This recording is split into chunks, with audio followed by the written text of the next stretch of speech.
আসসালামু আলাইকুম। চলে আসলাম ফুলকো ফুলকো তেলের পিঠার একটি রেসিপি নিয়ে। তো যদি আমার রেসিপিটি ভালো লেগে থাকে অবশ্যই লাইক, কমেন্ট, শেয়ার করতে ভুলবে না। তো চলে যাব রেসিপিতে। এখানে একটি বাটি নিয়ে এর মধ্যে নিয়ে নেব হচ্ছে 2 চামচ পরিমাণ চালের গুঁড়ো, আর নিয়ে নেব হচ্ছে 1 চামচ পরিমাণ ময়দা। অবশ্যই ময়দাটা ব্যবহার করবে, কারণ ময়দাটা দিলে পিঠেটা অনেক সফট হয়, নরম হয়। তো এখানে ব্যবহার করছি আমি 2 চামচ পরিমাণ চিনি।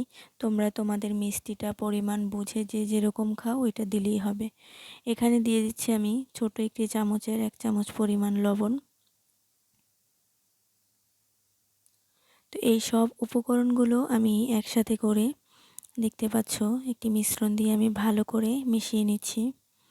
অবশ্যই মিশ্রণগুলোকে সবগুলো উপকরণ একসাথে করে ভালো করে মিশিয়ে নিব। তো ভালো করে মিশিয়ে নেওয়ার পরে এখানে আমি হালকা কুসুম গরম পানি ব্যবহার করব। ঠান্ডা পানি কিন্তু ব্যবহার করা যাবে না। এখানে আমি হালকা কুসুম গরম পানি দিব। আর একেবারেও পানিগুলো আমি ব্যবহার করব না, অল্প অল্প করে পানি নিয়ে আমি মিশ্রণ করব। দেখতে পাচ্ছ আমি একটি লাল মগের 1 মগ পানি নিয়েছিলাম।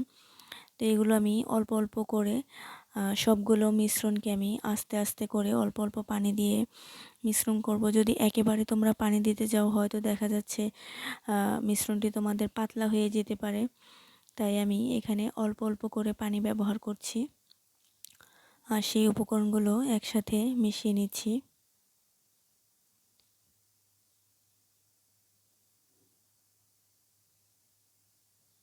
তো দেখতে পাচ্ছ একটু কিন্তু ঘন হয়ে লেগে লেগে আসবে। তো আস্তে আস্তে যখন তোমরা এটাকে নাড়তে থাকবে দেখবে এরকম মিশে গিয়েছে, আর কোনো দলা পেকে নেই।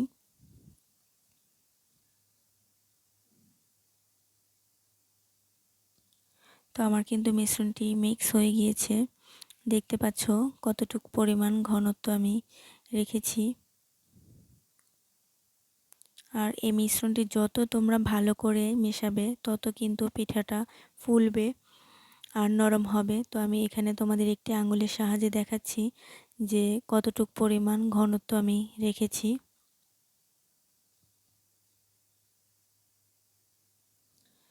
তো দেখতে পাচ্ছ কি পরিমাণ ঘনত্ব আমি রেখেছি একটি চামচের সাহায্যে। তো এটাকে আমি আধা ঘন্টার জন্য রেস্টে রেখে দেব।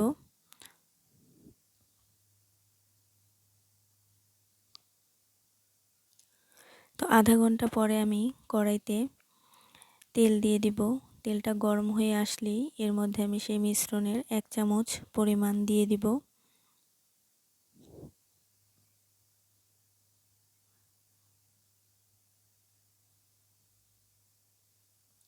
এটা কিন্তু প্রথমেই কোনো নাড়াচাড়া দেওয়া যাবে না। এটা নিজে থেকেই দেখবে যে আস্তে আস্তে ফুলছে।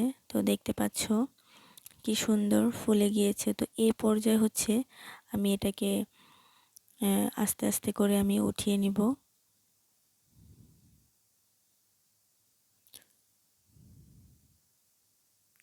তো দেখতে পাচ্ছ কত সুন্দর পিঠাটা কিন্তু নিজে থেকেই ফুলে গিয়েছে। তো এই পর্যায়ে আমি উপর দিয়ে দিয়ে অল্প অল্প পরিমাণ তেল দিয়ে দিব। তো নিচের পাটটা একটু হালকা ব্রাউন কালার হয়ে আসলেই আমি অপর পাটটিও উল্টে দিব।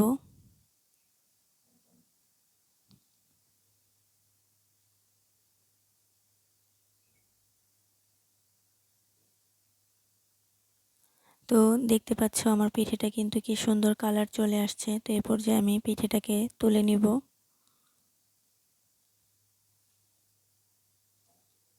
তেলটাকে ভালো করে ঝরিয়ে নিব।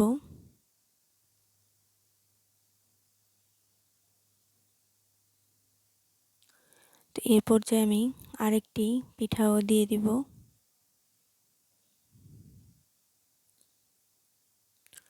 তো দেখতে পাচ্ছ নিজে থেকেই কিন্তু পিঠেটা ফুলে আসবে উপর দিকে, কোনো প্রকার নাড়াচাড়া দেওয়া লাগবে না। তো দেখতে পাচ্ছ কি সুন্দর পিঠেটা কিন্তু নিজে থেকেই ফুলে উঠেছে। তো এ পর্যায়ে একটু অল্প অল্প পরিমাণ তেলের ছিটে উপর দিয়ে আমি চামচের সাহায্যে দিয়ে দিচ্ছি।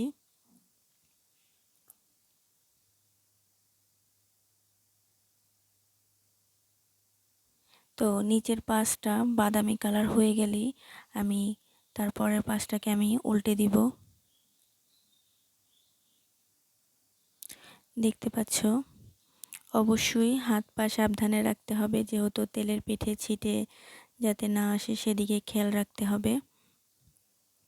তো দেখতে পাচ্ছ কতটা সুন্দর হয়ে নিজে থেকেই কিন্তু পিঠেটা ফুলে গিয়েছে।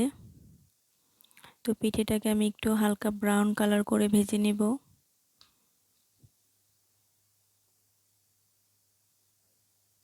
তো আমি একে একে সবগুলো পিঠেই কিন্তু তৈরি করে নিব এভাবে।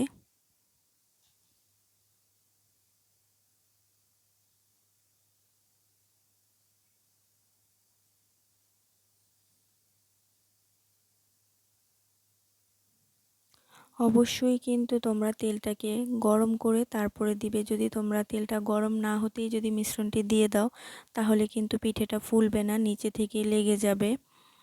চেষ্টা করবে তেলটাকে একটু গরম করে ভালো করে তারপরে হচ্ছে মিশ্রণটি দেওয়ার। তো দেখতে পাচ্ছ আমি কিন্তু আবারও একটি পিঠে তৈরি করে নিলাম ফুলকো ফুলকো করে। দেখতে পাচ্ছ কতটা সুন্দর হয়েছে।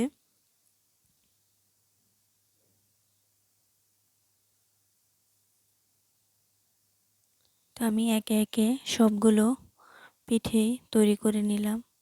দেখতে পাচ্ছ কতটা সুন্দর হয়েছে। তো যদি আমার ভিডিওটি ভালো লেগে থাকে অবশ্যই লাইক কমেন্ট শেয়ার করতে ভুলবে না। আল্লাহ হাফেজ।